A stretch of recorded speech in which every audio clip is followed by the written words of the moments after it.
the last 10 minutes. I wonder what. Hello, everyone. Hello, everyone.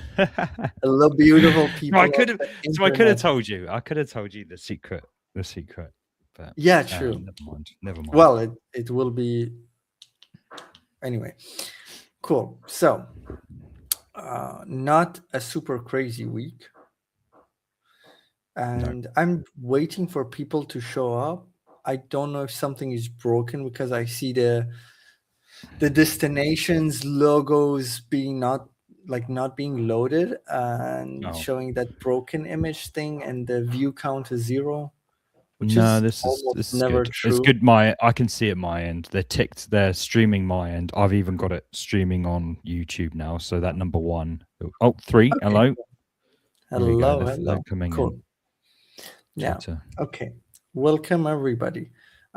Join us on YouTube if you are watching from my Twitter, I see, and your Twitter. Just join us on YouTube. It's just much better. I promise we will have cookies for you there. What kind of cookies? We won't say, but cookies indeed. Like chocolate. Chocolate cookies.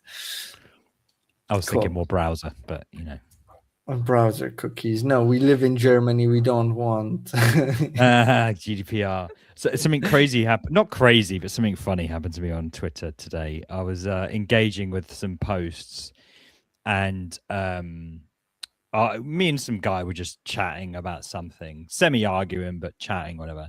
And then some guy comes out of nowhere and raises an issue, raises an issue, but completely irrelevant to the conversation that me and this guy are having. We're talking about the new Nano, the MacBook Nano, and they said some guy said something along the lines of like, no one's using USB anymore, something like that. And I'm like, and I was responded, this is just the way that you like to work. Doesn't mean other people, whatever.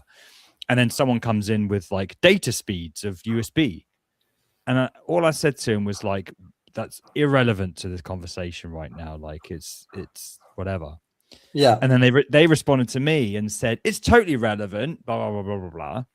So I go to like reply or whatever, and I can't because they blocked me. So they've come in, raised an issue. I've said I don't want to engage with this because it's irrelevant. I wasn't mean. I wasn't like fuck off or anything like that. I was just like, this is just irrelevant to what we're talking about.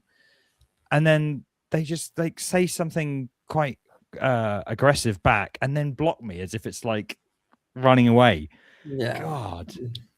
Like funny, I watched also a video from Primogen about people on Twitter, and he mentions like a lot of the replies that you get are probably just people telling their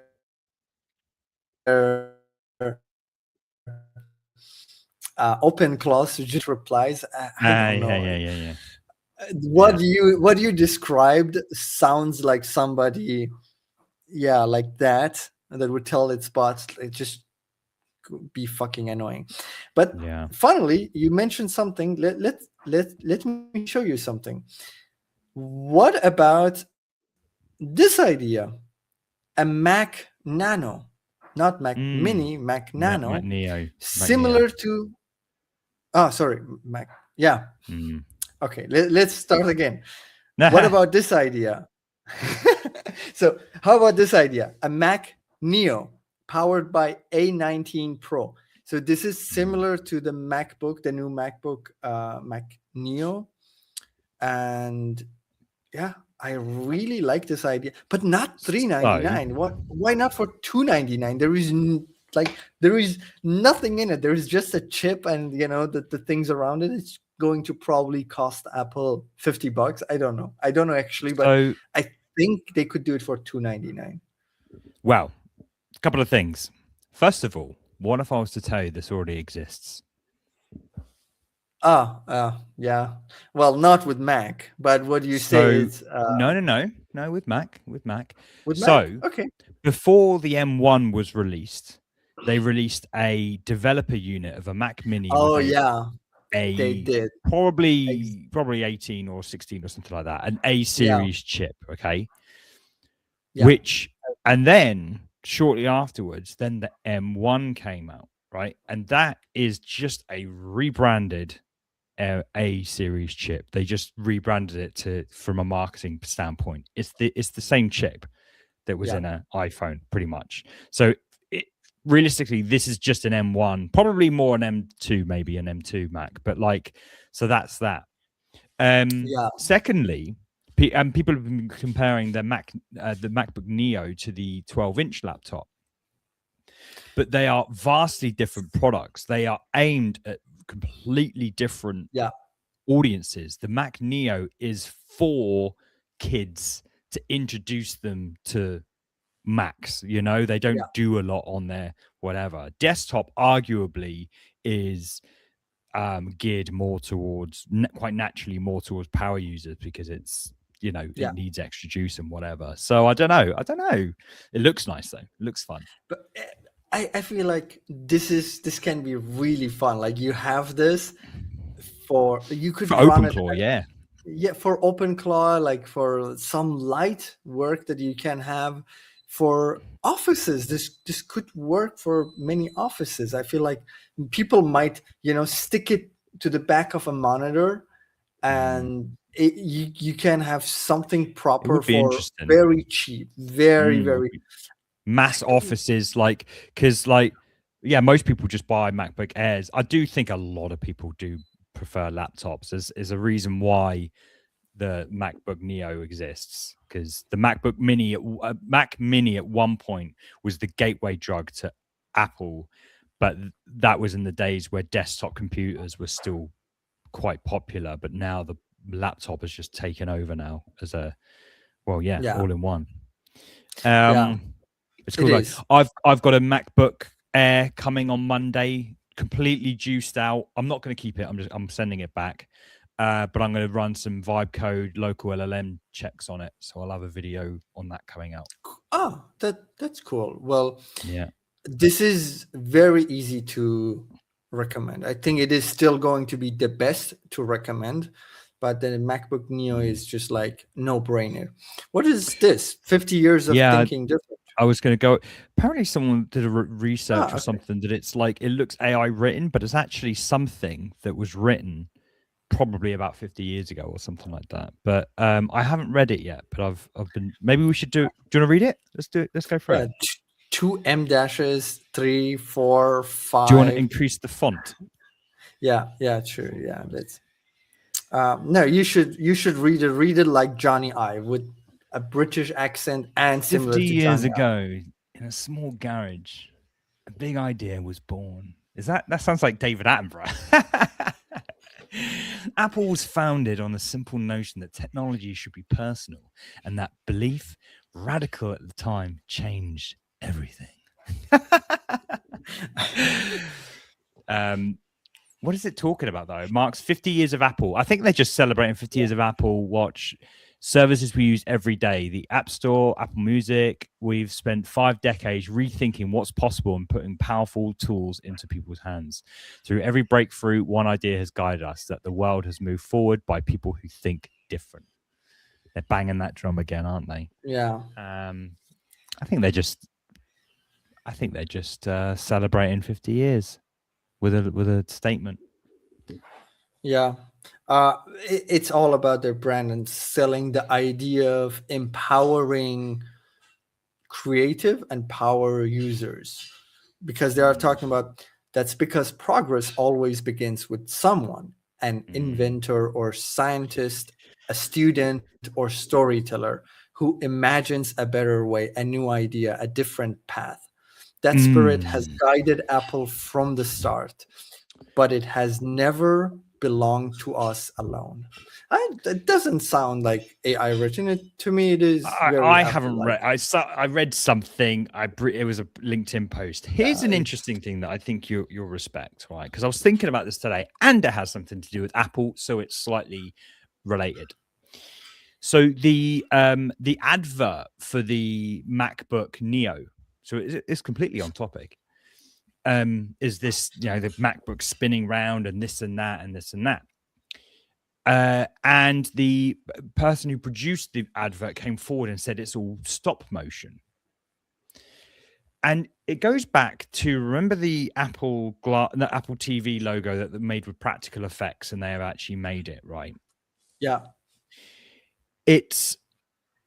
I was thinking about this idea that if you give people the opportunity to play and express themselves, like, yes, they could have done all this in 3D and this and that, but those people working in that company, you're sucking the soul out of them if you reject their creativity and their desire to do something.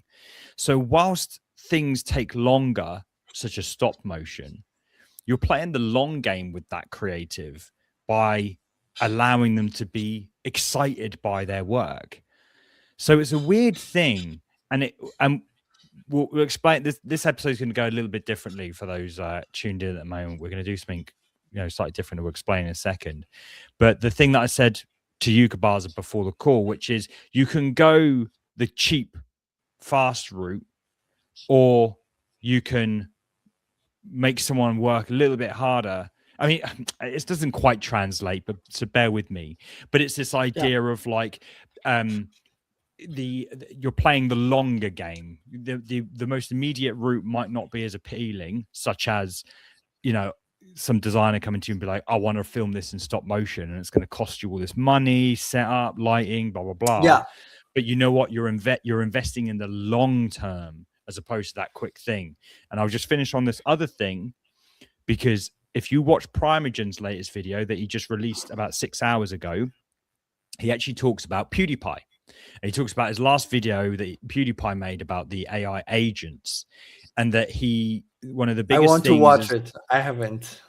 So one of the biggest, thing is, Primogen is saying the exact same things we said on this show 3-4 weeks ago when we first spoke about PewDiePie, and a follow-up that happened on my LinkedIn channel, where people just were throwing excuses under the bus as to why PewDiePie's got all this money, this time, and we rebutted that. I don't know if you say that. Point is that we're in an age where people are crying out for quick solutions. They're falling out of love with the idea of learning and struggling, and they're not, and to Primogen's and PewDiePie's point, they're not embracing failure. But we're losing the ability to embrace failure and see that as actually a fundamental learning tool. I always posit the idea of the Matrix, where you just give people the ability to know kung fu.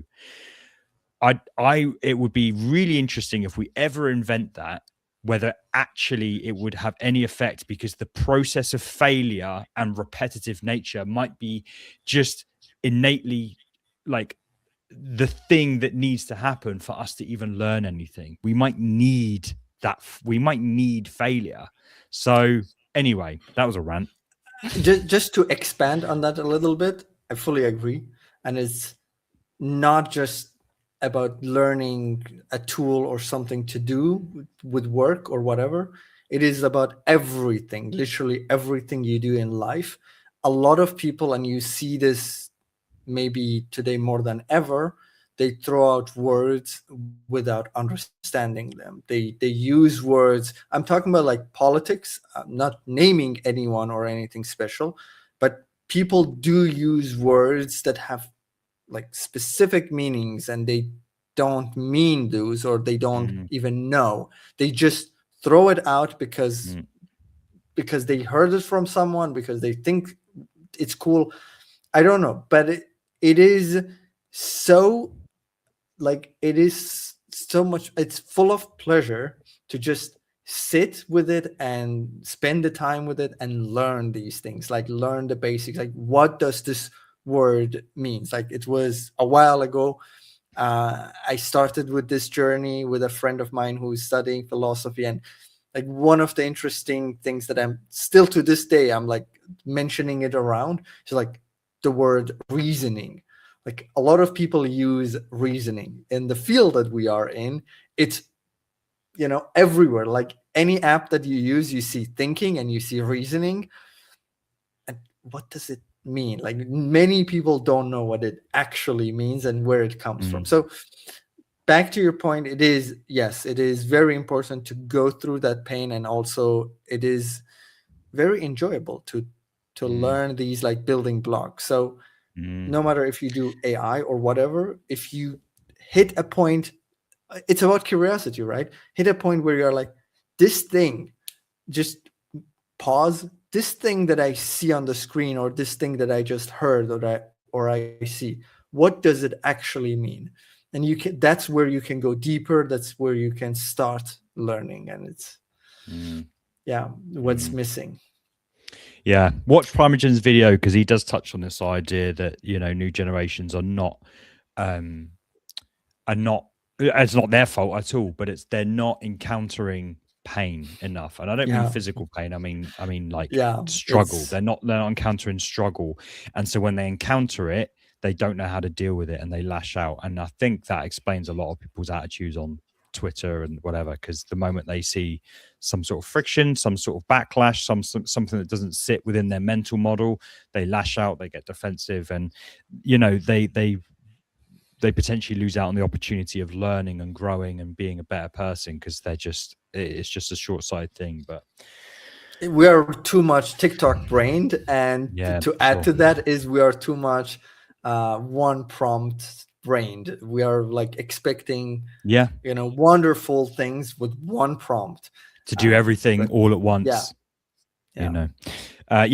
Check out that video, check out Primogen's video, because the thing is, I was watching that thinking, mate, we already spoke about all this, so I don't think you'll be surprised, because we were praising PewDiePie and his ability just to get stuck in and fail and succeed, and curiosity, like all that kind of stuff. So should we get cracking and then you know give the viewers a lowdown?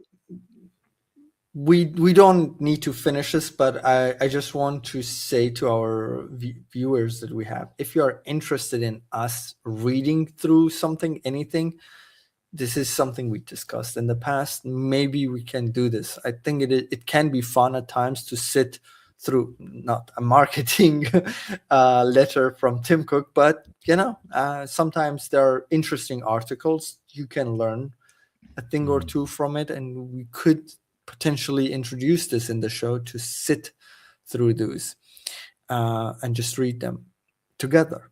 Okay, so with that being said, this week Claude introduced their own marketplace. Cloudflare, funnily enough, they banned robots a while ago. Why? To presumably sell our data to them for money now. We'll talk about that. And Karpathy made an AI that does research and gets better. That's kind of crazy. And from what I heard, it's very light. We'll talk about that too. And we'll have a few other things to talk about. All of this in today's episode. This is Command AI. I'm Kabarza. I'm Sam, and this is a week in AI design and dev. Cool. So should I start with this one to get it out of the way? Yeah. All right. Well, should we explain that we're going to try and blitz through these articles in an attempt Let's do it.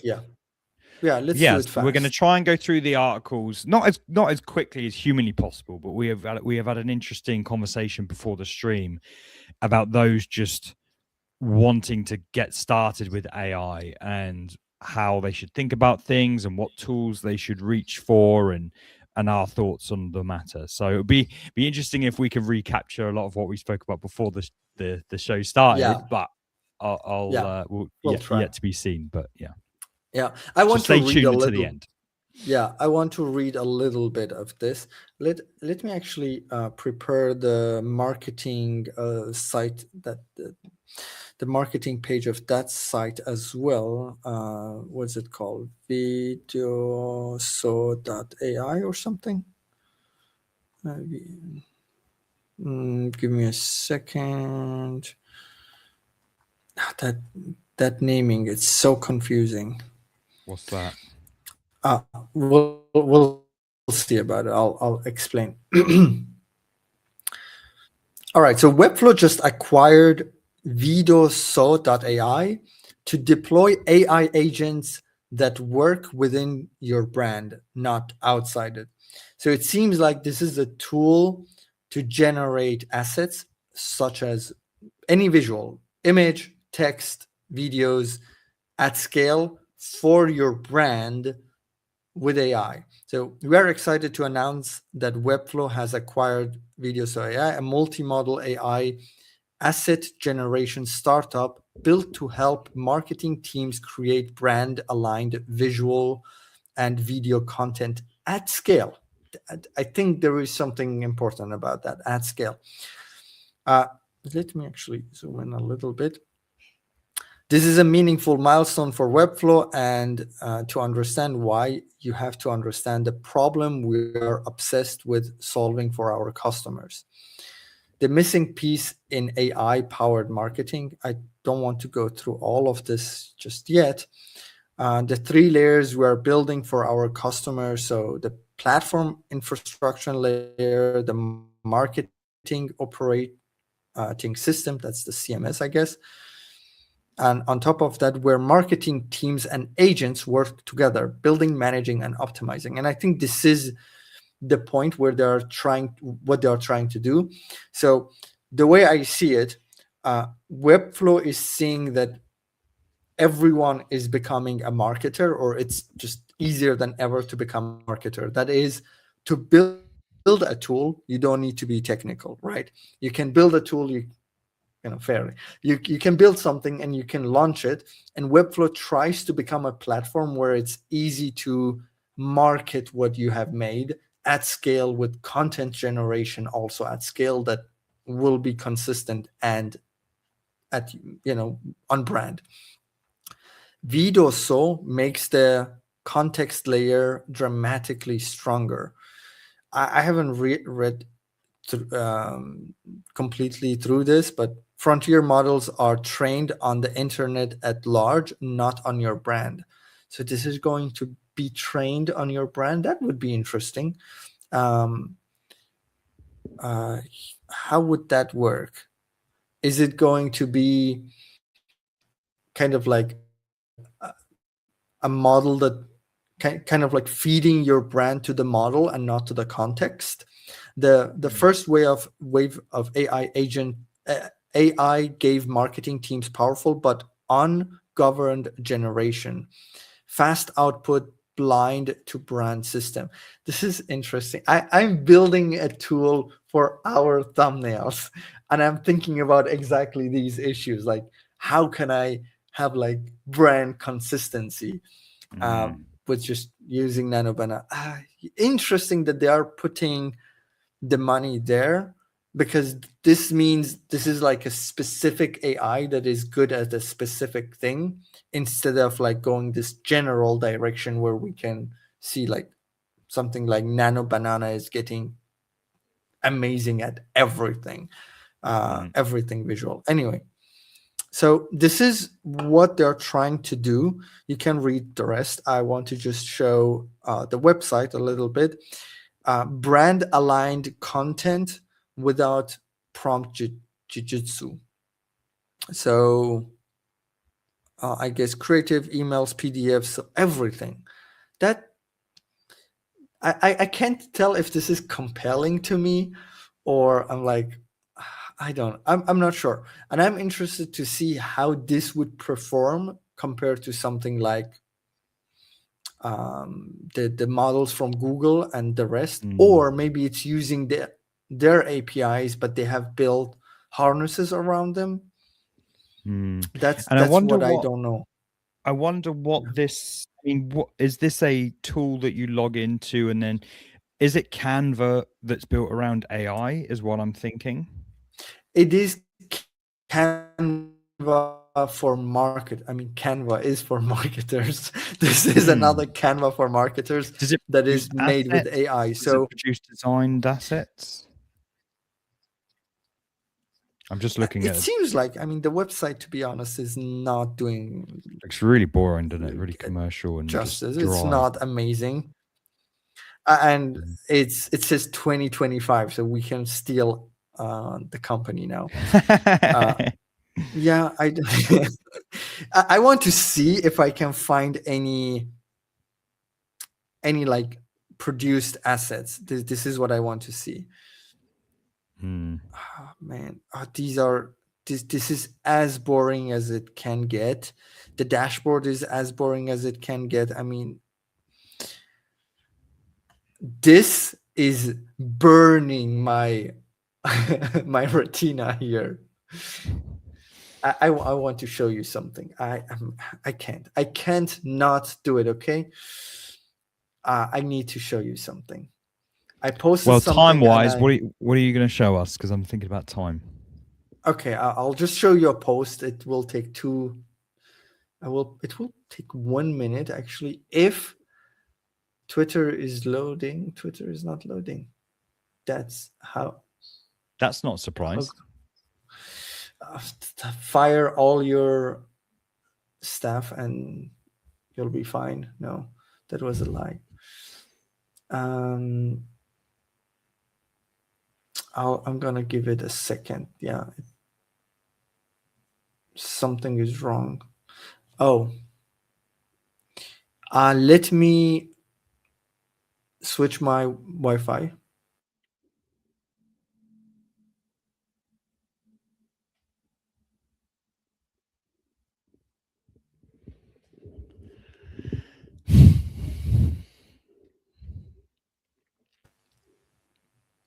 I'm back. It's back in the room. I'm back. Okay. I'm back and everything's loaded. It was my bad. Anyway, look, I'm talking about like designs, and it's not necessarily marketing, and this is self-promotion, yes, but look at these designs we have made for a client. Look how clean and how simple yet like full of detail these are.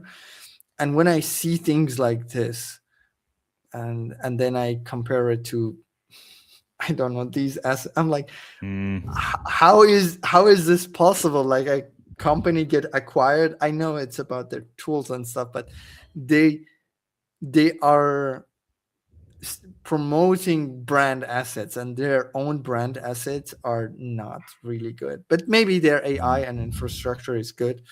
I don't know. This is just a short news on the Webflow front. Cool.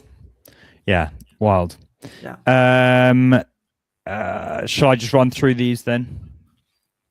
Yes. Are you? Yeah. Okay. Cool. So if you show me the marketplace, I'm actually interested in this one. Marketplace. So Anthropic have launched an e-commerce marketplace for Claude-powered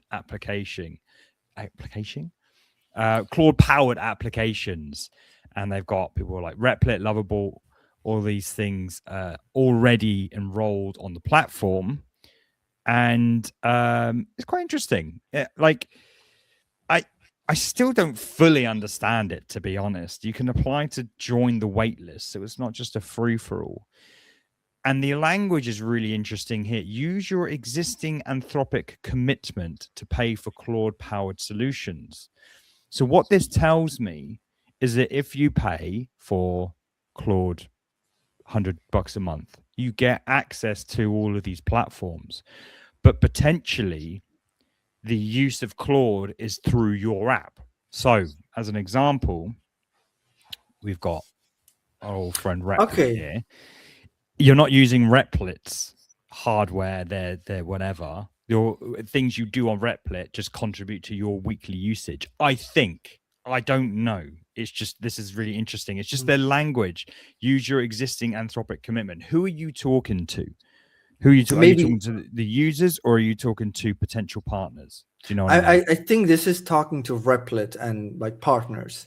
This is like Anthropic commitment to pay for Claude-powered solutions. So I think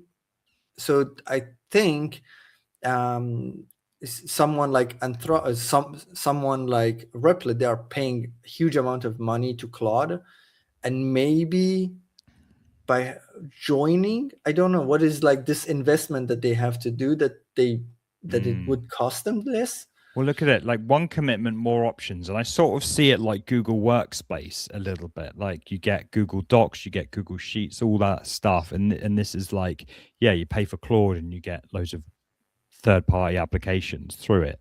So, you know, I don't want to speculate too much at this point because I just don't understand it and we're trying to get through. But like, yeah, enterprise AI transformation requires speed, confidence. The core marketplace lets Cox Automotive teams. So it's the actual companies it's like Google Workspace by the looks of things. Lets Cox Automotive teams move faster by extending our Anthropic investment into the partner tools that we need. So I actually think it's for companies. It's not for you and me.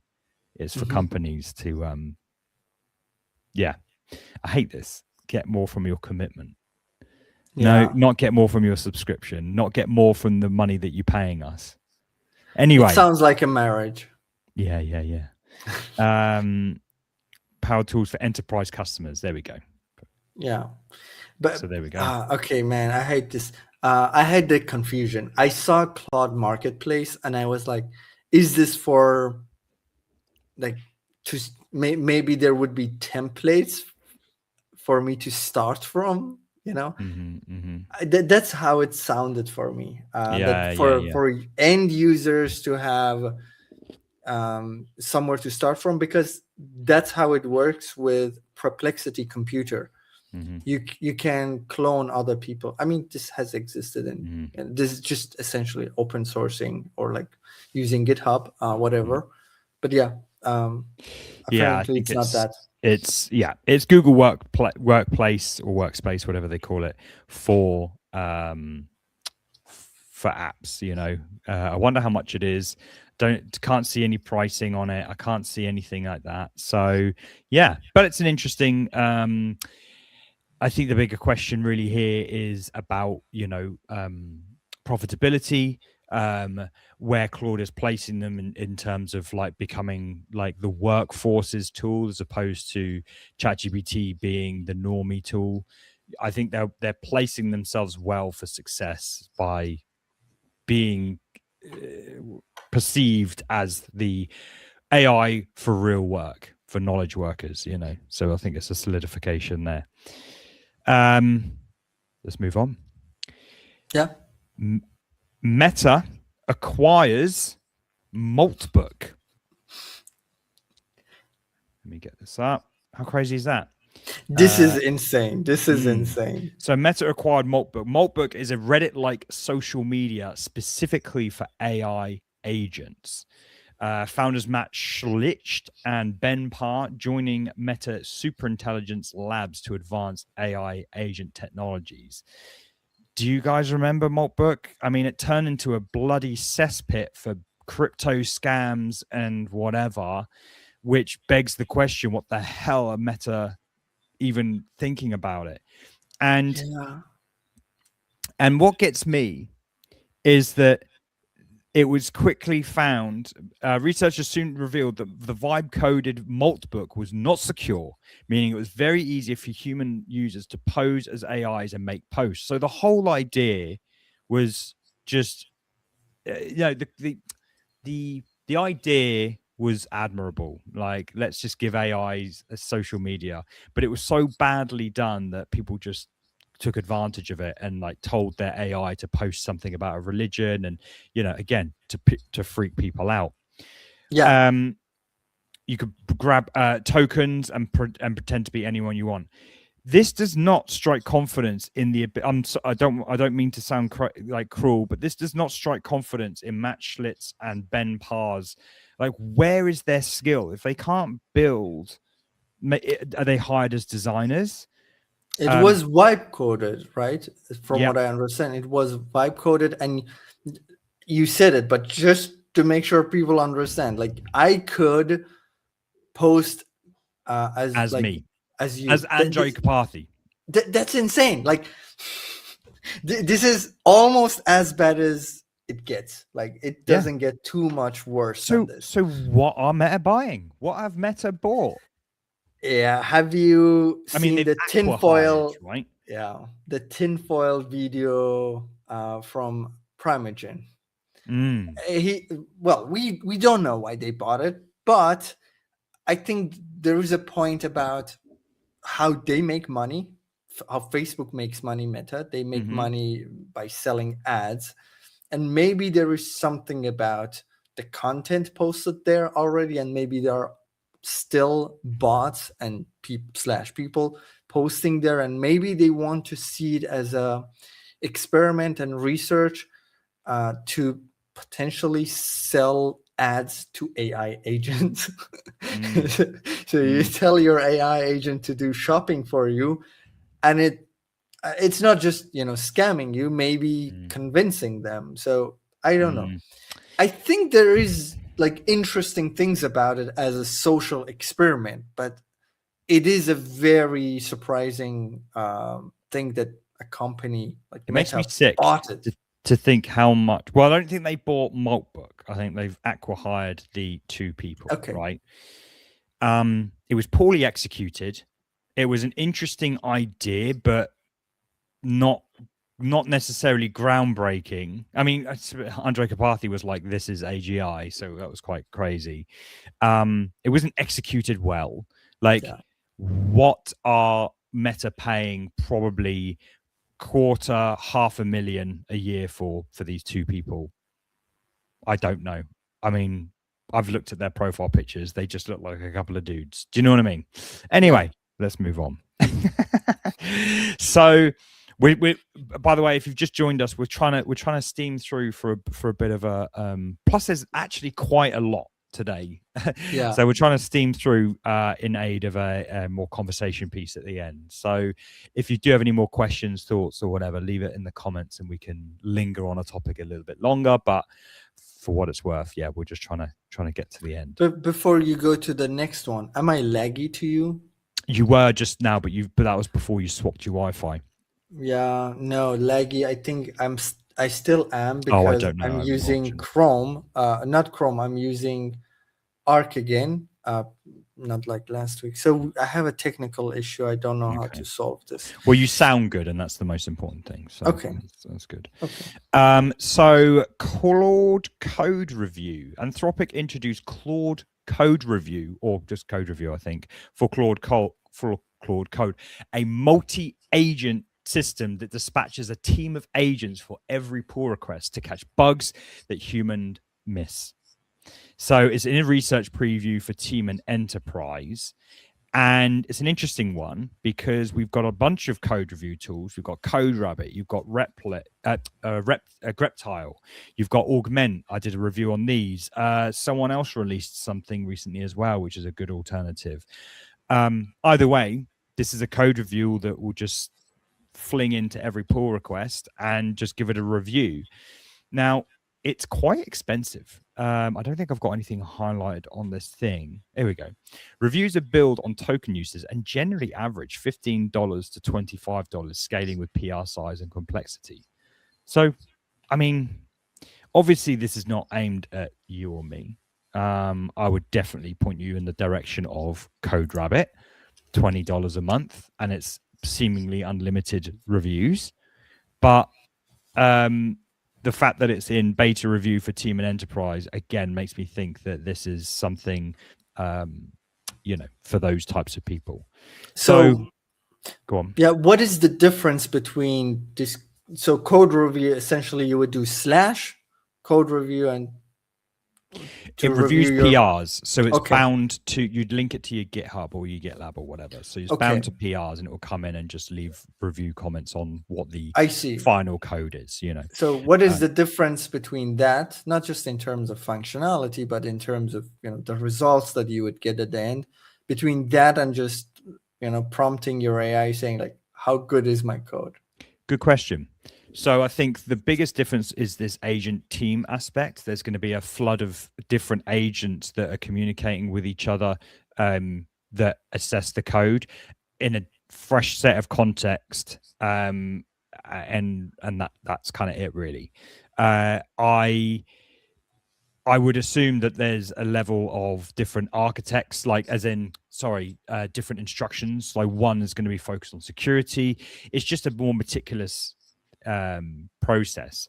I haven't used it. I don't know what the difference would be to you setting off an agent teams, which is a new feature. I've yet to do a video on it, but Claude Code has agent teams as a feature. Maybe there's some just real, very well put together agent instructions. Maybe, I don't know.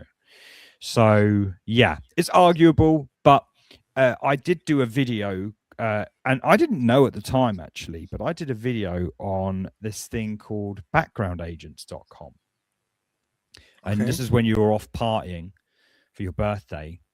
And it talks about various bottlenecks in the development lifecycle, which, believe me, there is... Nice website. Yeah, it is a cool website. It is cool. So nice. So good. And it's by my friend Lou. So shout out Lou, who... He hasn't written... You know, he's collated the content. And he's pulled it together in identifying bottlenecks in the software delivery lifecycle and how we can alleviate those by putting agents, proactive agents, automatic agents in those bottlenecked areas. So where can we relieve the bottleneck of code? Where can we relieve the bottleneck of review, test, and all this sort of lot? So he's actively developing it. It's a really clean, nice website, really enjoyable to look at. We're trying to... We want to do something about it, but it's it's not for the indie developer. It's more for like software teams. Why am I saying this? I think this code review is an important bottleneck to relieve that you can automate, and the more sophisticated the solution be, I think the more how do you say important it is to your workflow, and also how worth it is for each code review being 10 to $15 or however much they said. But yeah, go check out backgroundagents.com. He hasn't linked his LinkedIn. Anyway, so yeah, code review. For the indie developer, I think we'd be more interested in CodeRabbit, Greptile, Augment, and I've got a video on that on my channel if you wanted to look at a review of it. Cool. But either way, it's cool. Okay, before going to the next one, let me experiment with something. Okay.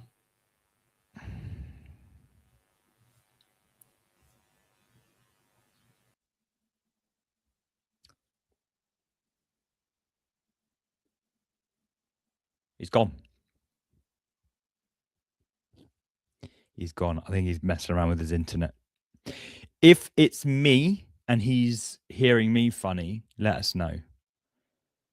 He's joined. He's in the green room. Who's left? He's left the green room. How are you guys enjoying this Blitz tour? Because we can end up chatting half the time, and I quite like just churning through the news. And if you're on YouTube, give us a like. All in the pursuit. We were just talking about you, I'll be honest. Yeah. I just used another browser to join, and let's see if this one is better. Okay, cool. Well, from one loosely researched piece of news to another, Karpathy has developed auto research. Have you looked into this then?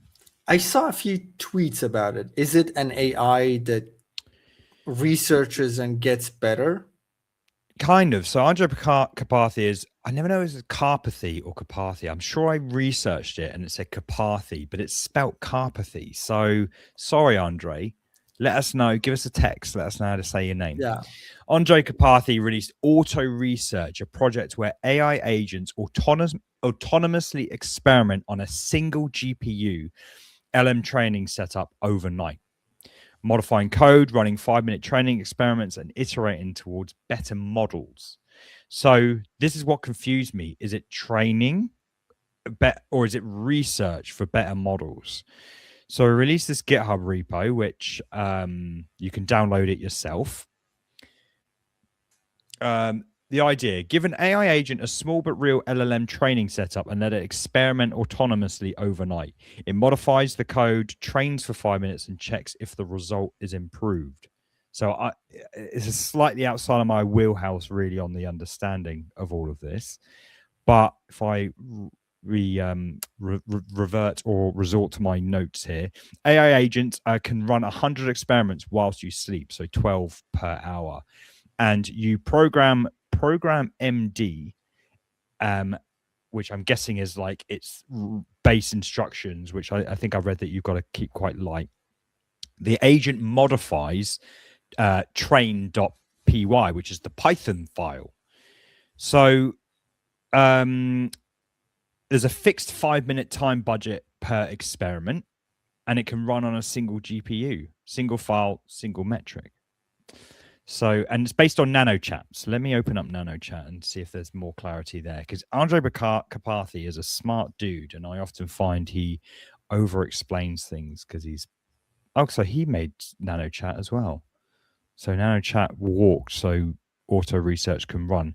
NanoChat is the simplest experimental harness for training LLMs. So it's just training a model, I think. I think it's literally just training a model. Hey, let's just try something. Let's try and build something tonight. Have you built any apps or tools recently? Can you share any learnings from there? Funny you should say this. We're trying to blitz through the news a little bit, and then we're going to talk about building, coding, AI, and what will naturally fall into that is probably some conversations about what tools we built. So if you have any, tell us what you do, tell us what you want to be building, and tell us where you've come from. Like, are you a Webflow person, and like, what's your current state of knowledge on things? What have you heard? And we will try and address those. And this is not just you. Sorry, I can't read your name, Ashish. It's not just you, Ashish.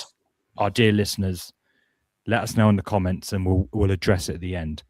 But we're hopefully going to have a nice discussion on building in the age of AI and how to get started with it. So back to auto research, I think that it's a really simple thing. You download it here, you install the dependencies, you run the prepare script, and you can run that. And this hopefully, if everything succeeds, then it means your system is up and running. And then you use Claude code inside of that code base, or Codex, probably Codex, based on the prices of everything. And I think it's intentionally supposed to be slow so that it bypasses like the limits. So you use your limits whilst you're sleeping. Do you know what I mean? I think that's the point. So look at Program MD, kick off a new experiment. Let's do the setup first, and then so it will run through. So whilst I can't impart too much knowledge on what this bloody thing does, what can you get out of it? Is it a new model? I don't know. It's something that I'll play with and experiment and report back on. Speaking of Chrome, Google has expanded Gemini in Chrome to Canada, India, and New Zealand with 50+ language support, bringing agentic workspace integration to the browser side panel. I didn't see UK on there, and sure as hell not going to see Germany on there. So we're not going to be part of the party clan. But it's so interesting how this has taken so long. We've got Claude, we've got Comet, we've got Dia, we've got all these agentic browsers.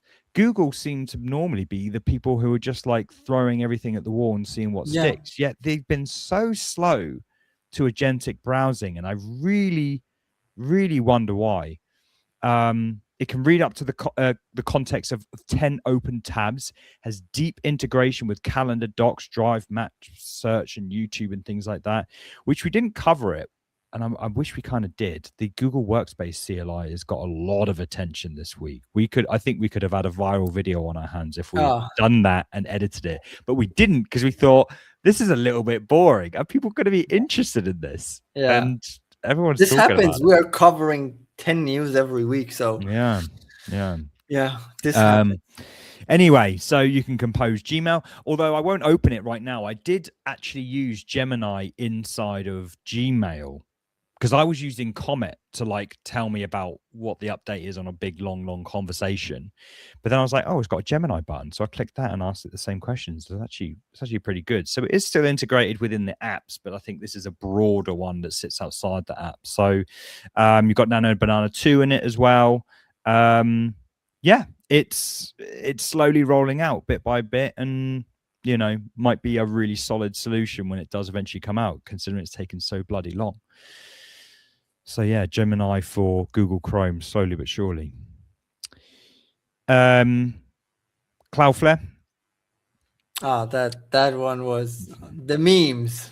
Yeah, well, you can cover the memes. So Cloudflare have released a new crawl endpoint that lets you crawl entire websites in a single API call, which you can return HTML, you can return Markdown, you can actually return structured JSON on the website. So, you know, I'm guessing that would be like headers and paragraphs and things like this. Have you got something to share? Oh, sorry, I'm trying to remove. Yeah, all good. Yeah, so I actually got this set up, and I mean, it's so boring to look at, to be honest. But yeah, I created an API key. I posted a crawl to my company website, Jupyter Giraffe, and it returned all of the HTML of the whole website. But then I can pass it a few flags, and let me show you the nerdy stuff. Actually, first show before me. we get to the memes. Can you show me like that from start, kind of? Well. Oh no, you have it already set up. What do you mean set up? You have. I don't know. Like, where would you start? So in terminal, well, you'd start inside of Cloudflare, and you'd create an API key. Obviously, I can't show you that because I don't want to reveal my API key. But you create an API key with browser rendering permissions, right? So just log into Cloudflare, create an API key, and then you can literally jump into your terminal and run this. And what this does, curl request is just a request. Under the hood, a browser is basically doing a curl request. And then you are sending a post request to this URL. And then you put in your account ID there. And your API token. And then your API code token in a sec. And then that's the URL. Okay. And then you pass it authorization header with bearer, and there's your API token. Application JSON, and then the data you send is the URL that you want to crawl. So I put my company website here, I put my API key here, and I put my account ID here. Hit enter. It takes a little bit, and it then returns an ID, and then you just say you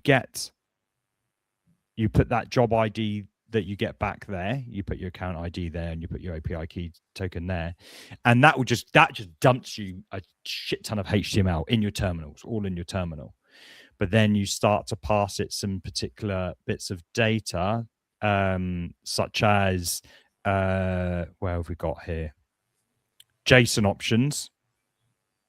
You can even prompt it. Look, it's an AI endpoint, so you can prompt it. Get me product name, price, description, and availability, and it will just do that. It will just return that into the interesting API. Yeah. So this is a cleaner way of doing it. It might be a great way to do website migrations, I'll tell you that, or extracting the data from one website to input in another one. I wanted to ask, like, this is also going to be great if you want to create some like health checking tools that would grab the content of a website, and then you could run some tests. You could do a lot. It's a handy bloody tool, but I think as you're going to get into, it's the memes that are quite funny. So yeah, like give it to me in HTML and Markdown. You can even authenticate all of this. So it's really useful. Yeah. But I think it's the manner in which it was done, I think, is the funny thing, right? Yeah. I don't know if it's that being the issue or just people. Well, I've got this. If I'll show you this tweet. that I found. Cloudflare spent years fighting scrapers and selling anti-bot protection. Now they've launched their crawl API that can scrape an entire website with one request, sending a single API. So I could crawl your website and I could do whatever I want. I could prompt crawl your website with this. It's not like it it's not like it protects you or anything like that, or that you can only crawl websites that you have hosted on Cloudflare. Any website. So very interesting, and it's a very different approach from a company that its whole entire job is to protect websites. Yeah. And prevent crawling. So it's just quite ironic there, really. Yeah, it's this meme. You know it? You either die a hero or live long enough to see yourself become the... Yeah, exactly. Yeah. So, but the memes aside, I saw so many memes similar to this, and internet is funny about these things. But I find it really useful for potentially like doing client research. Like you get a new lead, or you want to reach out to somebody. You want to build an outreach tool. Maybe somebody wants to build an outreach tool for themselves, and maybe I can dump a bunch of websites that I found, a bunch of leads with their websites, and I can run some automated tests. And even the results that I get, I could use them to write the outreach materials, like to kind of like, okay, I understand what this tool does. I see what the issues are. Yeah, that could be very handy for that. And as you mentioned, to migrate content to, Well, I had my website downloaded. It's downloaded. I'm just tired. I had my company website was on WordPress, and I literally just sent Warp I said, just crawl this website and download all the assets, right? So it was just done through regular old. It wrote some Python, did some regular old crawling techniques. Yeah, it's not impossible to do. It's not impossible to do, but I think I reckon this might bypass some. Like, it does it in a way where you're not going to trigger any rate limits or whatever, because it's already cached your website or something. And two, well, no, that's it. It would have been handy for that. I think it would have been nice to. But how does it? But it wouldn't work for anything, behind a login. So I can't log into my own Instagram, for example. You can log in. You can log in. Yeah, Can I crawl my, let's say, for example, I want to make a database of my followers or whatever, and I want to search through something. Yeah, so I remove other media from stage. That one. So, I mean, you'll have to try it out, but look, if you pass this through, go to Instagram.com and authenticate with that. Give it a whirl. Give it a whirl. Oh, crawl with authentication. I didn't see that. That's interesting. It would be interesting to see if Meta will block this or not. Yeah. Is it like a playwright thing that's actually navigating around and it's figuring out what that is? Or is this more API driven? Yeah, because, for example, let me try actually. Let me try it. If you want to see who have seen your story, for example, you can't search it. This is something you can't search specifically who have seen your story. There are a bunch of things that you can't search. So, or like likes, who is liked. You can't. It's quite dumb because you can see the full list, but if you want to search it, you have to manually search it by hand. There is no search bar for it. But this could potentially create tools, because people are. I know this because people have asked me so often. Like, this could be tools that could make some money if you can go past Instagram and Meta security. Not security, but they like the limits, or maybe they have some limitations there. for privacy, whatever. But if you could pass them, you could build easily a tool where people could search against these things because people are curious. Well, Instagram seems interesting because I'm just trying to navigate around and I'm just trying to get to the notifications page, but it's all oh, okay, I've got it. So I'm on my notifications page. I'm going to run a crawl on notifications. Bear with me. So if I okay, I'm going to.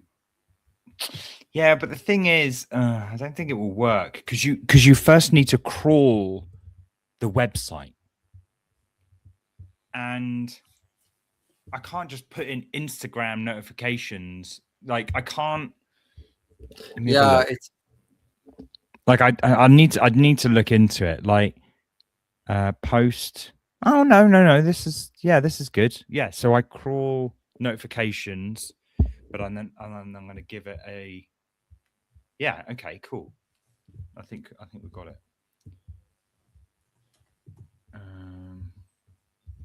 Oh, balls. I messed up. I bet this is well exciting, guys. I bet this is really exciting. Paste. Authenticate. Instagram.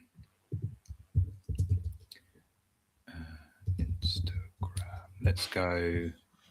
Copy username. I can't show you this because I'm putting my username and password in here. So I keep trying to make you expose these things, but yeah. Okay. You're well trained. Success false. Code 1000 authentication error. Yeah. Just reading. Yeah, no, I can't. Yeah. I tried to crawl Instagram notifications and then authenticate with my username and password, but it just didn't do it. Anyway, interesting. Yeah. Anyway, yeah. I don't think it's yeah. Who knows what it is for me some sort of like agentic test, by the way. Maybe we should make this a test. Make this a standard test for any tool coming out, like even OpenClaw. Can it go to a specific Instagram page and perform some task? I have like many ideas for what, like, you know, all the reels and screenshotting them, like a specific page has, and then put them in a Notion.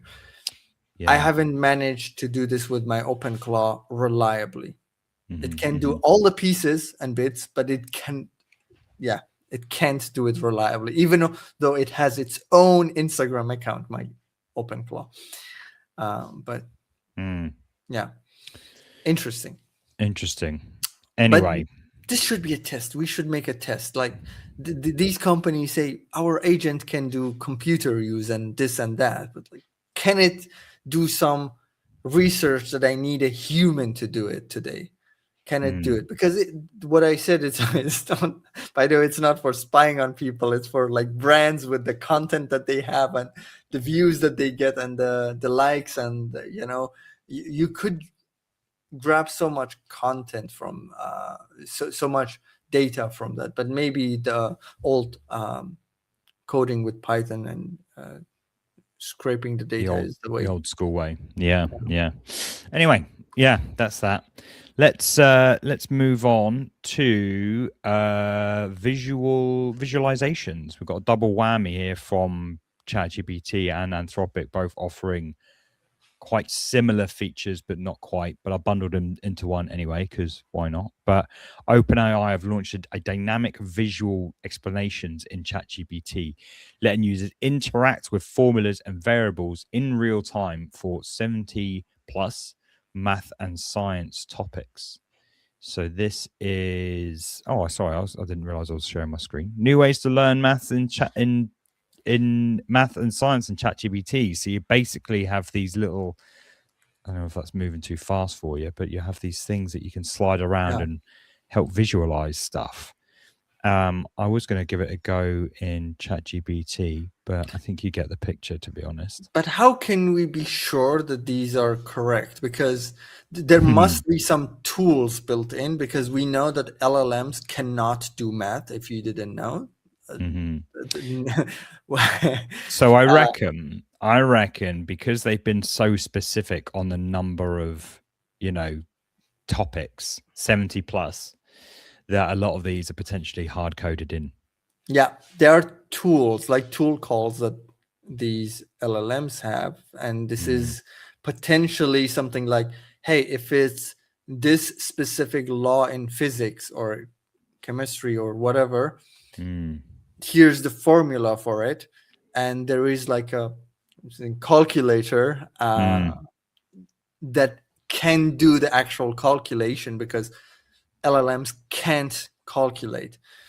And the visuals also look very on brand. So it's not like AI is not generating the visuals necessarily. So there are like a brand and like a specific UI going on here. This is interesting. Like with the controls and the inputs and the output, I see consistency. So they have built around this idea, and now this is as a tool available in ChatGPT, which is welcome, and this is the way it should be, because that's how it can be reliable.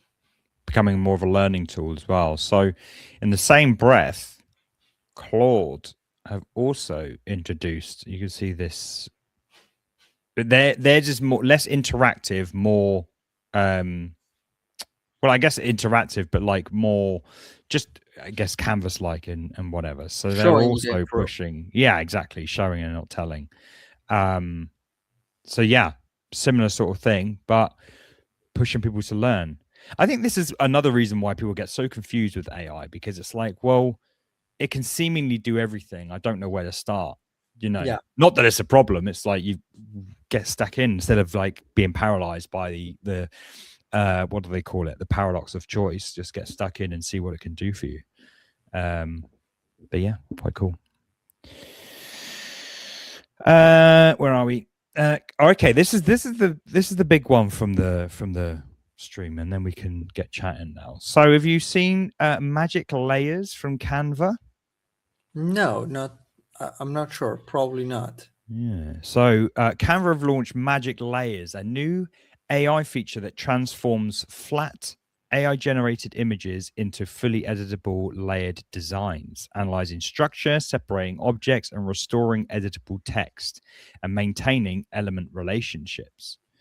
So this is the landing page. So you can see here. Oh, as you nice. scroll down, it just this is obviously begins as an image and then it breaks it all out. It's kind of weird how it says AI generated images. So does it need to be AI generated to begin with or something? No. So you start with your flat design, you upload it, and then you can then actually edit the text and elements, which is quite a nice thing because we're going to try it now. And but unfortunately, I don't have any text on there. But let's see if we can give it a go. But what is the difference? So any tool that I see nowadays, I'm like, what is the difference between this and just giving it to ChatGPT or Claude code and saying separate it out? No, just say like, build this. This is an image. This is your idea for a website. And just literally build this website, and it will. And you just tell it, okay, well, animate it and separate it, right? But I guess with images, you need a image also model that creates separate PNGs. So there has to be some guardrails. See what's going on? I see that you're selecting an image. Okay, yeah. So it's okay, nice. So it's doing something here. This is the living room.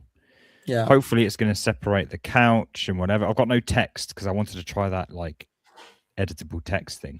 I mean, you'd see how far you'd get with it, but I imagine this to be a for loop with Nano Banana. Do you know what I mean? Select so okay, so we've got some selection going on here. There it is. Oh, that's nice. That's nice. I can even move the stuff around on the shelf.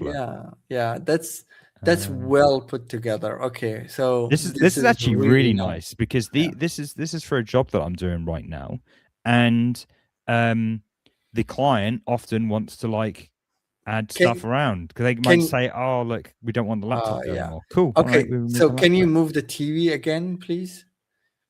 Okay, so this is for people who haven't done this kind of thing. Something that is really impressive. That the wall behind, when you take it, okay, it's not maybe as impressive because you kind of see that it's not perfect, especially on the left side of the TV. You see, like between the clock and the wall, you see the wall is not consistent anymore. If you do this in the old way with Photoshop, you have to fill the place of what you take out, and obviously you need to make that consistent looking like nice. And here I can, but yeah, it's quite good. It's quite good.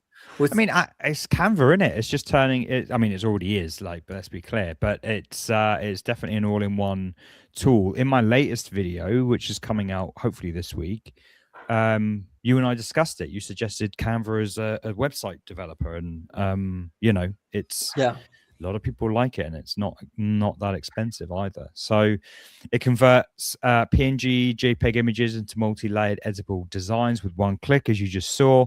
And like I say, the text gets restored and you can type it. I wonder what if it's like a paid for font. Do you know what I mean? What if you've paid you're nicking a paid font? I wonder if that will work. Well, technically you can build any fonts now with AI. Oh yeah, I bet. Yeah. And what? And they're like, you know, but allowed. I don't think so. So this is where nobody knows, but you could take a paid font and rebuild it with AI, but then you rebuild it, and what if it's not perfect? What if the AI made some mistake? That's probably the loophole, isn't it? That's probably the loophole. It's not the same font, so it's not the same font. It's worse. Yeah. Or it could be better. You never know. It could be better. It's just not the same. It's not the same. And man, it's kind of difficult, but because what if I like just look at a bunch of fonts and make my own? I don't think there can be any case made against like small creators, and big ones won't do it. Like Apple won't just take a font and steal it, and for small people, I don't think there will be a case against it. Like nobody's going to come after you if you take a nice font and mix it with another and remake. With a website that receives 100 visitors a month, sort of thing. And if you grow too big, then you pay the fine, and that's called this is just your business cost, like cost of doing business. And that's how all of these AI companies are doing it. Claude. And I'm not saying this is moral. It's not, to be very clear, but this is how this is done in the industry. They stole literally every piece of content out there. And I'm not just saying like they soft stole it. They literally pirated the books. Like actually something that you can get fined for here in Germany easily. Like easily you can get fined for pirating through their like these torrents, for example. They literally torrented the books, and they're paying the fines, and it's just because you know what, they've made that money back. Do you know, like a thousandfold. This is it. This is why law has not kept up with private enterprise. Really, like private enterprise was not as powerful as it is now. It's people are getting just ridiculously rich. Just the regular, well, not regular, obviously, but it used to be that the power and the money was reserved for politics, and I don't know. It was before our time, but it's clear that law has not kept up. Anyway. Cool. Do you have more to show? No, with that? No, that's it. It was cool. That's it. It surprised me like You're in a positive surprised. way. You're Yeah, flabbergasted. I'll show you something. So, okay, we're done with that. I'll show you the tool. So we have also this comment from earlier. Why can't I show the comment? Maybe because we already did. No. Okay, We did here show it that. is. Yeah. Have you built any apps or tools recently? Can you share any learning? I can't speak about the learnings, but I've been building this tool for us. And I want to show it. So here I'm building a full like YouTube Mission helper with control. AI. Yeah. And these are thumbnails for one of our videos that is not out yet. By the way, we've done like, actually maybe I should show the Figma. We've done like 100, we have like close to 500 videos, and we've done pretty much like every thumbnail manually except for one. One of them is made with AI. Let me actually Guess which one. guess which one. Find it. Go find it. Am I lagging? I think I'm lagging. Well, audio wise, you're fine. So. Okay, so I'm lagging because I opened Figma. Oh gosh. I'll just show it and close it.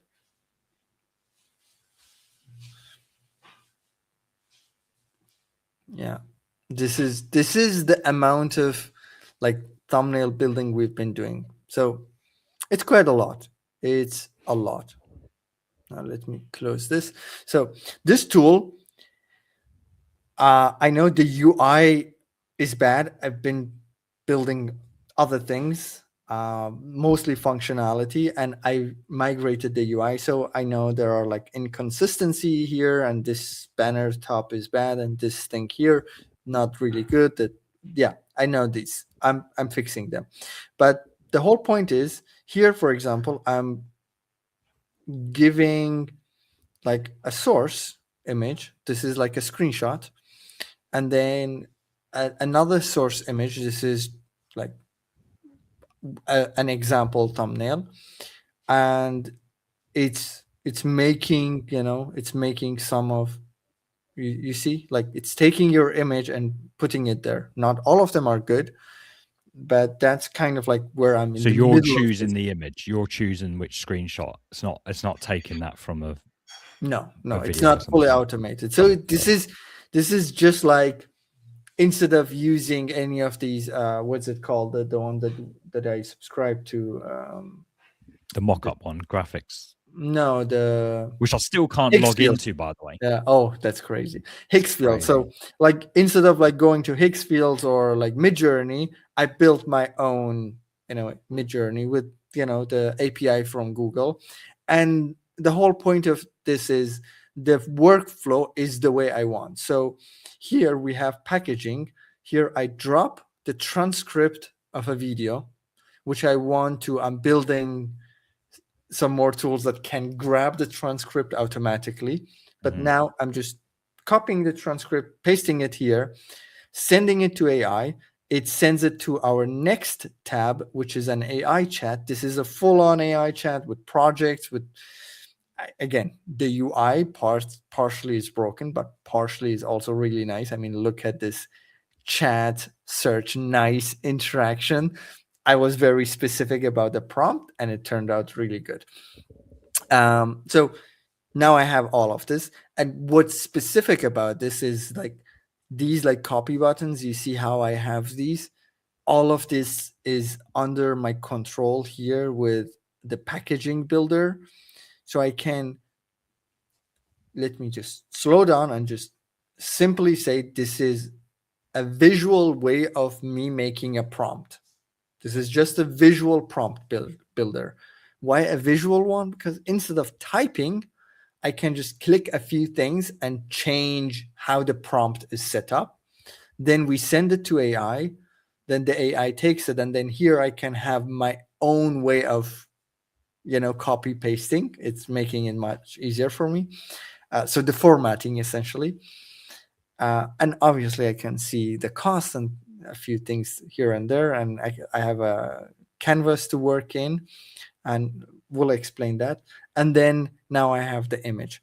So it's going from the video transcript to metadata that we need for the video to the image thumbnail that is not quite there yet, but I'm thinking about building kind of like a brand manager around it. So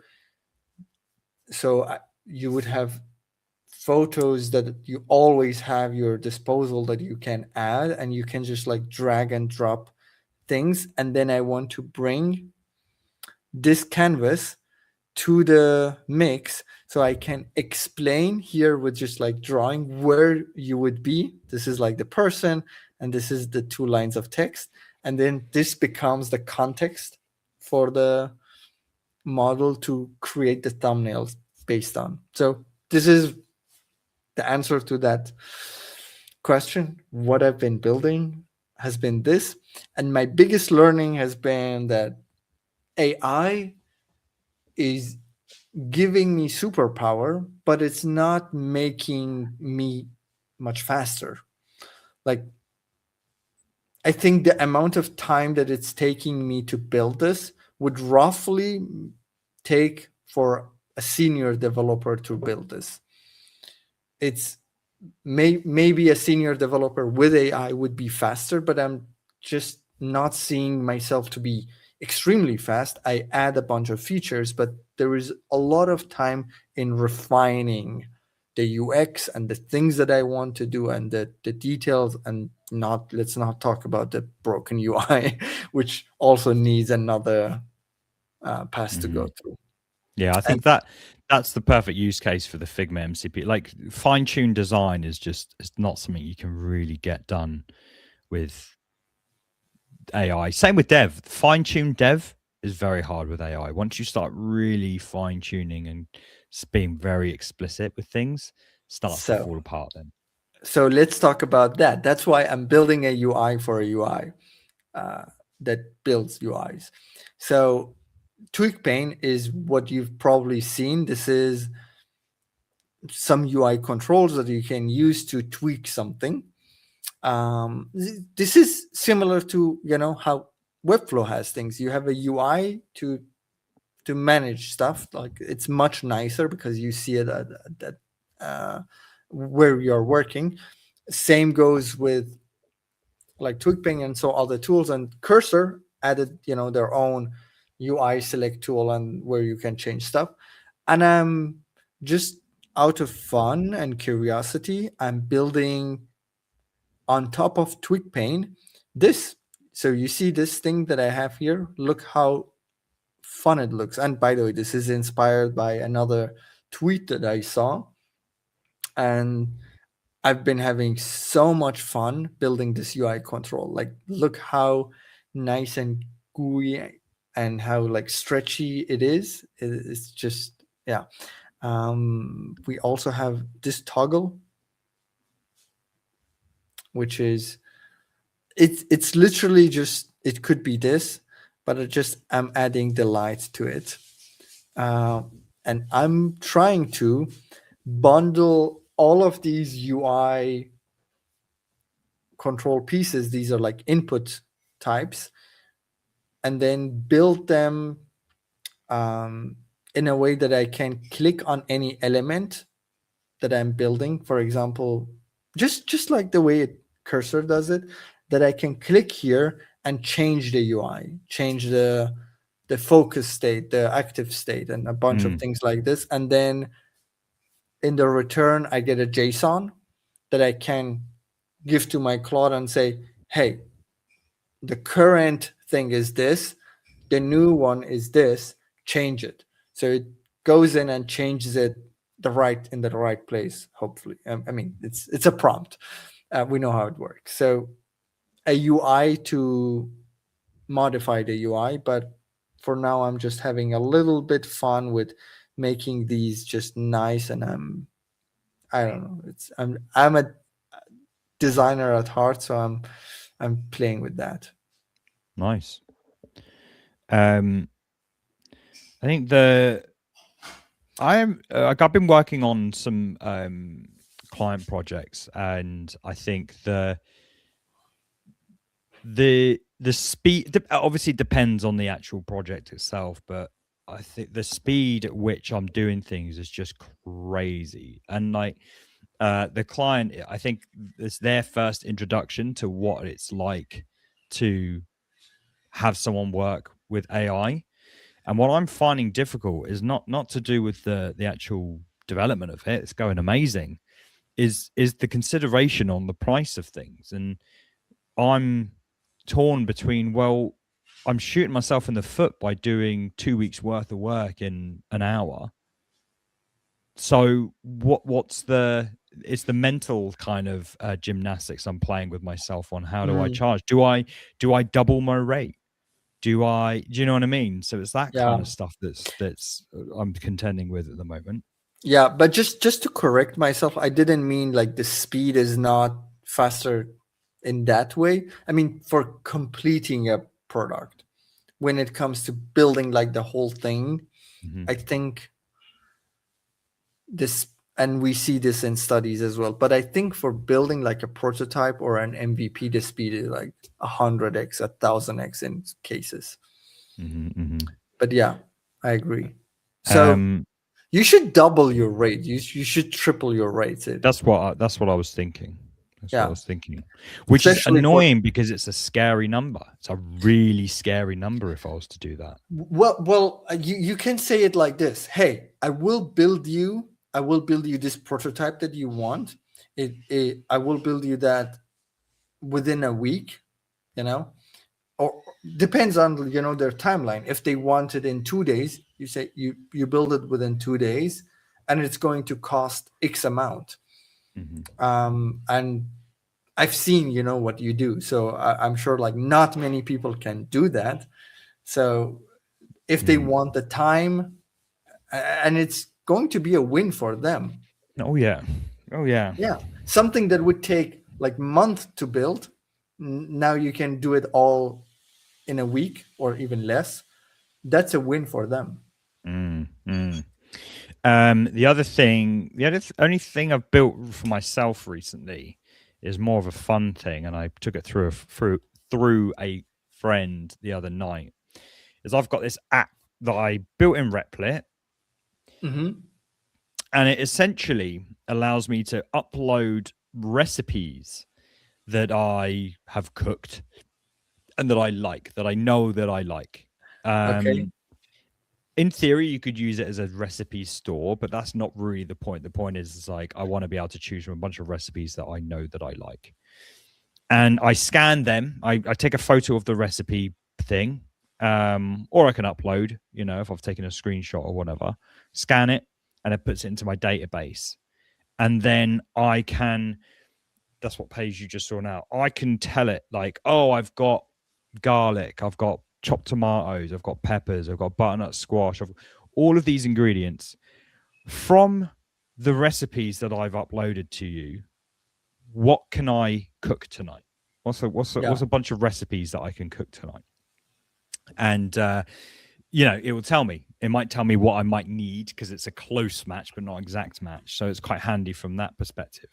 And then I added a feature that when I'm in the supermarket, I can tell it to give me a shopping list and a set of recipes where that shopping list will cook a bunch. So I'm not buying new recipes every single day or whatever, or making new recipes. I'm reusing ingredients and they're all flowing between each other, sort of thing. So that was quite a cool feature. So it's just to kind of help me out with that. I haven't used it all that much, to be honest, but it's something I've really wanted for a while. What is the difference? I mean, having your own app, obviously it's cool, right? The cool part stays, but it's cool. But what is about, why not just use the Notion MCP and Claude, and to just tell Claude, hey, take a picture, add this to my Notion recipe database, and then you can query against that as well for based on a new picture of your fridge. But You could. The thing is, I want it on my phone, right? So Yeah. when you say Claude, are you talking about Claude Code? No, you can use the Claude. Can't you use the Claude MCP for Notion on the app on your phone as well? Can I use the WhatsApp? Say that again. What? The MCP, like, can't you use the Notion MCP? Yeah, but I need an app to send. Yeah, you can. You just use you can just use the Claude app. Oh yes, that's why that's why I asked what do you mean by Claude? Like what are you referring Claude to? app, The Claude yeah. app. Yeah. Could have done. Yeah, I could have done. I wanted the Inspire feature and like a cleaner UI, so it is literally just like 1 or 2 clicks away, not muddying the whole, otherwise everything will be in Claude. But I reckon, with a bit of consideration, I could probably build it into Claude and then use Notion as the database. By the way, I would do also build an app because it's cooler and it's separated and yeah. But I think that what you're saying there, and we didn't cover it, but it's the whole acquisition of Cal.AI by MyFitnessPal. Do you see about this? Did you hear about this? No. So MyFitnessPal, which is, as you can probably tell, a fitness app, they acquired a company which you take a photo of the food that you're eating and it gives you the rough calorie intake for said piece of food. Nano banana wrap. Well, not even a nano banana wrap. Like, you don't even need nano banana. It's literally any app will do that for you. Yeah. ChatGPT will do that for you. Claude will do that for you. The app Claude, the app ChatGPT.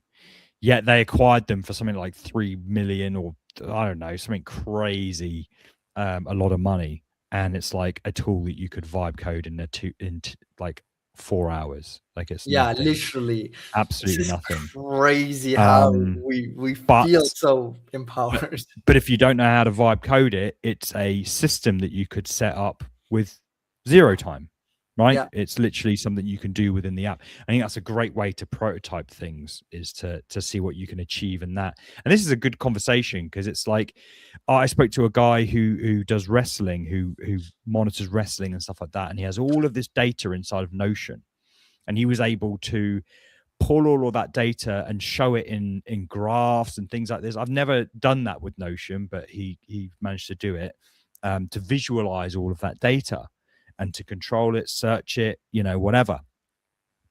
Of course, this would be great for a dashboard to log into and this and that and the other. But the prototype is just proof of concept, just using Notion. Everything is in Notion.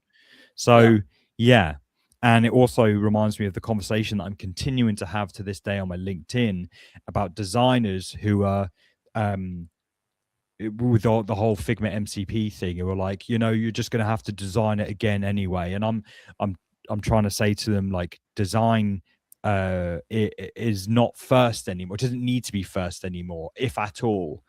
And some of them are just not getting it whatsoever, that you can get away with something built in Notion. You might get away with something that you have not designed, you have not even developed, you've just prototyped it in Notion, and you know what? That's good enough. So, and it's still it's just a tool. So pick your battles really on how much you can invest in it, and see if you can get away with it inside of the Claude or ChatGPT app, or in Notion or something, and then build from there.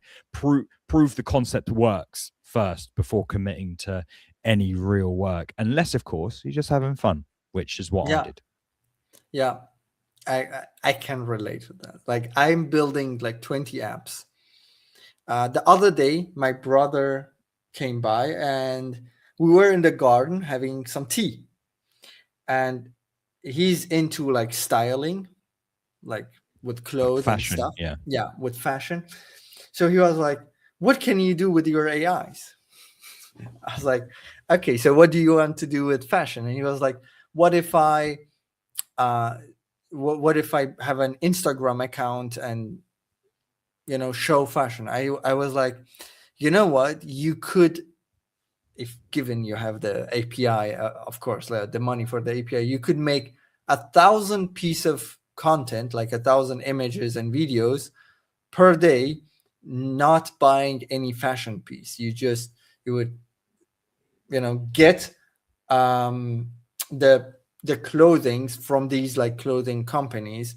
You could build an app to match things together. You can do it manually, or you could do it with AI, or like or like mix it, whatever, and then give those to Nano Banana to generate an image based on your face, and you wear those things, and then you make a video of it, and then you put it on Instagram, and then you would get views, and then you get people to buy these clothing on your website, and let me build you the website for it. So I just opened Claude Code. I don't know. I chose Claude Code maybe because it's the best inside of Warp, the terminal that we both love, with Whisperflow. So we were sitting having a tea, and then I started recording, and I just said, hey, I want to have like different products shown in an image of, like person. And I said, go take stock images from the web that are relevant with fashion and stuff. So it did like in 5 minutes. I had a website where you can go click on a person, and then you see all the clothing, all the items they have in that single picture, and you can go to those and buy them, presumably, with affiliate link. I would say this is quite a valid business idea, especially if you generate with AI, and if you do it cleanly, and pay a bit attention to the output, you could actually make money with this. And I didn't need any technical capability for all of this stack, and there is pretty much, I don't see like issues with with security and things like this, because you have a bunch of affiliate links that you are linking on your website, and you're producing content and putting it on Instagram. So it's crazy how you can be enabled if you want to build a valid business around just a simple idea. Yeah. So, well, I mean, speaking about enablement, should we chat about what we were chatting about before the show, then, about the questions you're getting asked and whatever? Well, the question we made, yeah, sure. Even though we took a lot of time to get here. I suppose, yeah. I suppose. Yeah. How long have you got?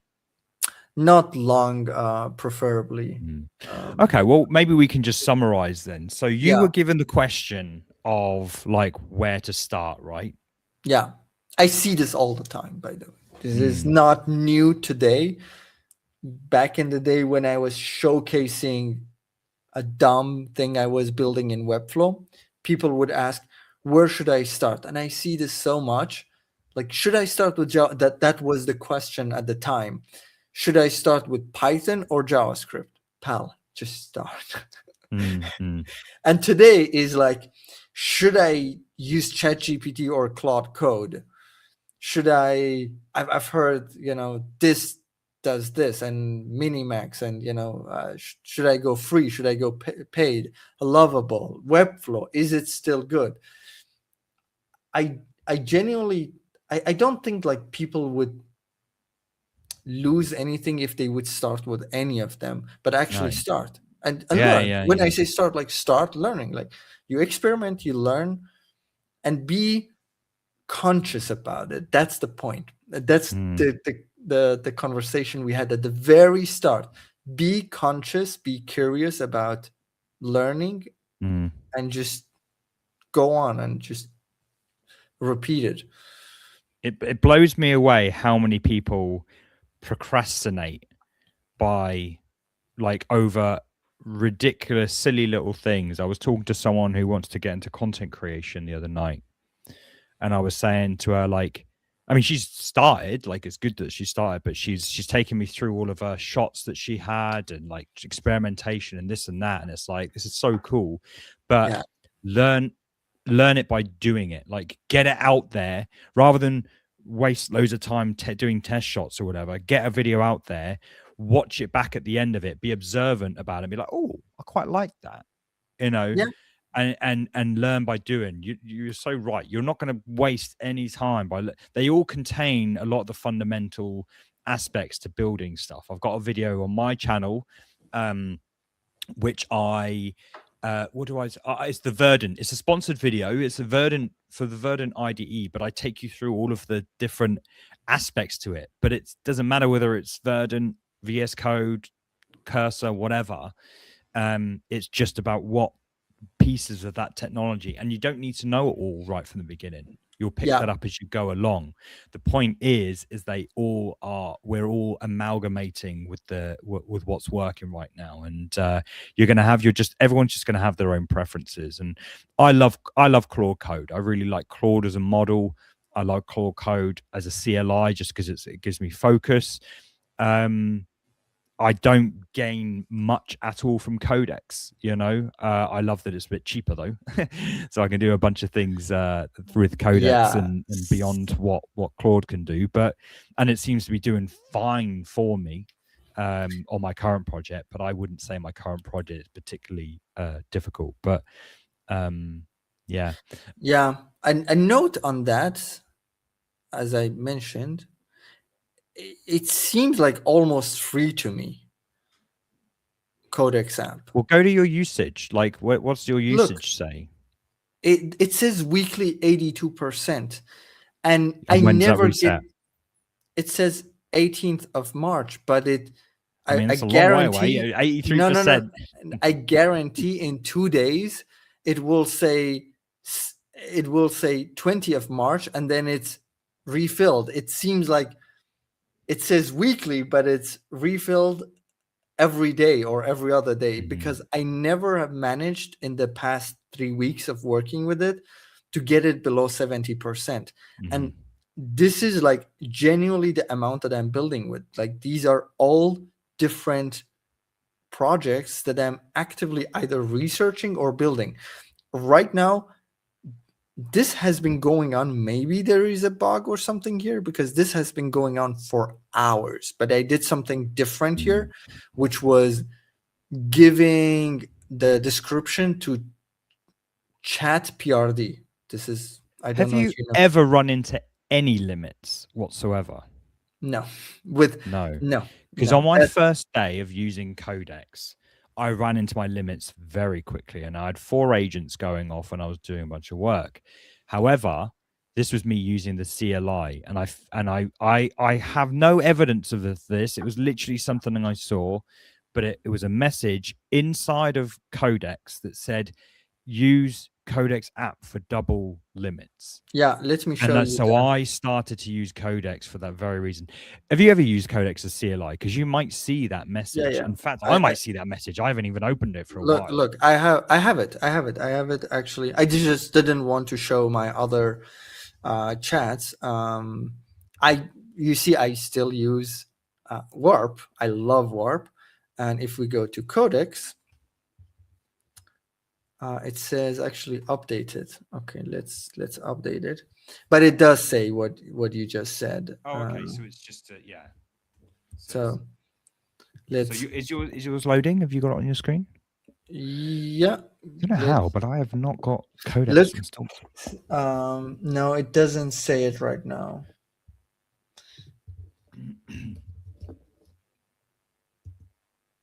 Our fastest inference at 2x plane usage, but that's different. No, but I'm sure I've seen the message. So the message you're talking about, it tells you use Codex through the Codex app and get extra usage, and that has been apparently the case for me.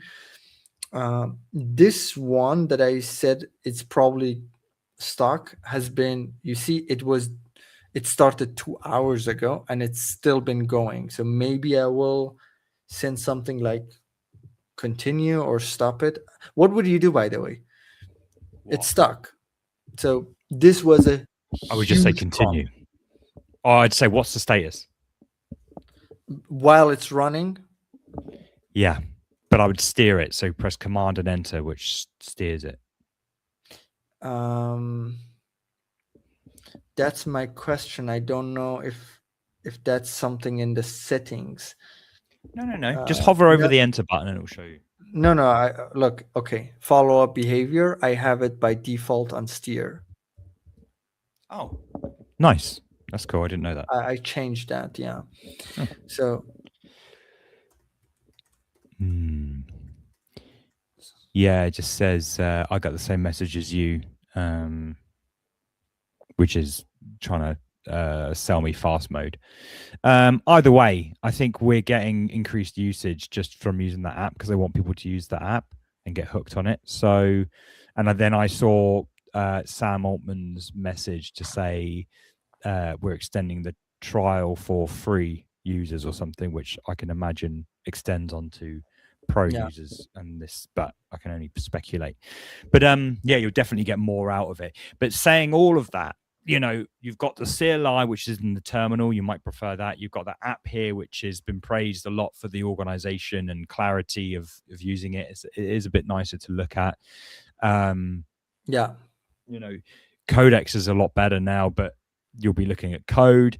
It really, like, it stems from what your background is and your comfortability and what you want to achieve. If you just don't feel comfortable doing any of this, then yeah, you might push more towards like Lovable or any of the vibe code apps that do take care of a lot of the database setup. Because with Codex, you are responsible for the database. You are responsible for the authentication. You're responsible for knowing how all of these pieces get put together.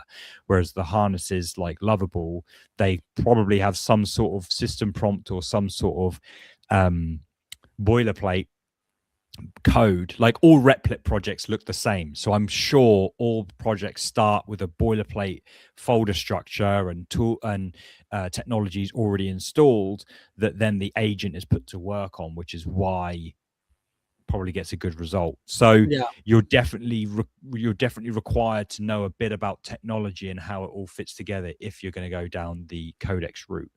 Let's call Webflow beginner, but then we are talking about building apps, which is a complete different ball game. But Webflow for building apps, because everything is taken care of, you don't need to care about the code.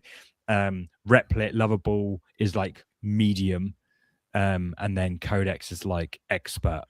You know, yeah. Super expert, old school super expert would be literally writing it in VS Code, but there's a lot of benefit to learning code, but in terms of creating something, you know, with AI, you'll end up using AI.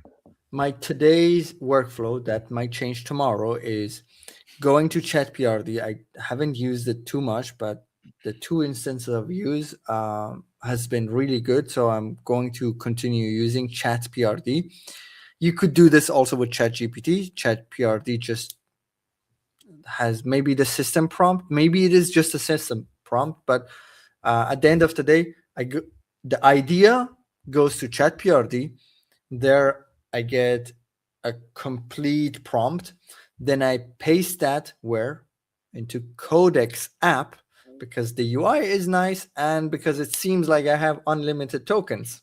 I don't know how, but it is so today. It might change tomorrow. I'm not in love with the model like GPT 5.4. I have it on extra high all the time, but yeah, it's okay. It's okay. Then if I have to, go like for like editing API or like adding my API and just random edits, I still use Cursor, but that's my usage for it, and I will cancel my subscription because I don't need it. And then I have obviously the Warp terminal to here. I fire up mostly just Claude code for a bunch of like refinements, or sometimes I have multiple agents doing different things, or one does research and the other one does implementation. But I have these like essentially like 4 things, or mainly like these 2 doing the heavy lifting. Yeah. Cool. I'm Codex app just because of the extra usage, Claude code, I do use co-work. I'm starting to push more towards Claude co-work for, doing stuff on my computer, but and then Warp, just to do stuff. I introduced Claude Cowork to my assistant, and she's in love with it. She uses more Claude tokens than me, just through Claude Cowork. So any task that I give her, I give it to her like through a long voice message, and she throws it at Claude and either creates like a mini app, one of those like kind of like artifacts with to-dos, or if it needs to, we push that into our Notion. So we are using less and less of Notion directly, but more as a database. You throw things at it, and then you ask Claude to also return results from it. So you instead of like going to Notion and looking at it, that has been one of my biggest issues with Notion, because the more the cleaner you get with your structure, the more difficult it gets to navigate, because then you have things separated properly with filters in place and things like that. It gets difficult to go back to and use it. It becomes something where you store everything in it, and it's, people have been saying your second brain. It's to Notion, like building your second brain.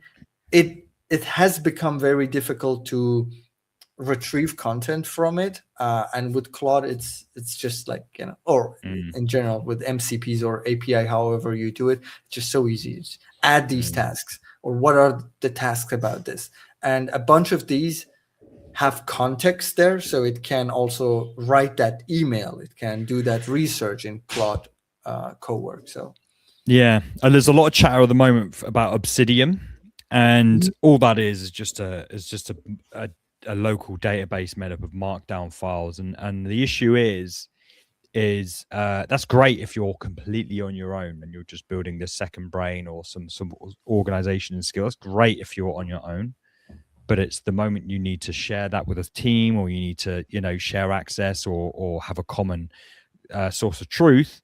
That's where Obsidian falls down. I do want to do a video on Obsidian, because I think people are getting hyped up about it. I mean, for if you are, there's plenty of people just working completely on your own. But I think anyone who has to work in a team are quickly dismissing the idea of Obsidian. It's well equipped for LLMs, just because for LLMs, just because everything is created. It's a markdown note thing. It's all made up of markdown files. So anyway, right. Should we wrap it up there then? Yeah. Cool. All right, boys and girls. Well, that's all we've got time for. Make sure to give us a like on YouTube if you're watching us on YouTube right now. Give us a follow at Cmd+AI Show. We've got a website now, which just links through to the YouTube. So if it's any easier to remember, cmd+AIshow.com. Give us a subscribe and all that good stuff. Join us next week for all the news in AI design and dev. I've been Sam. And I've been Karpathy. Peace out. No, keep out vibing. Keep on vibing. No. Keep on vibing. Peace out.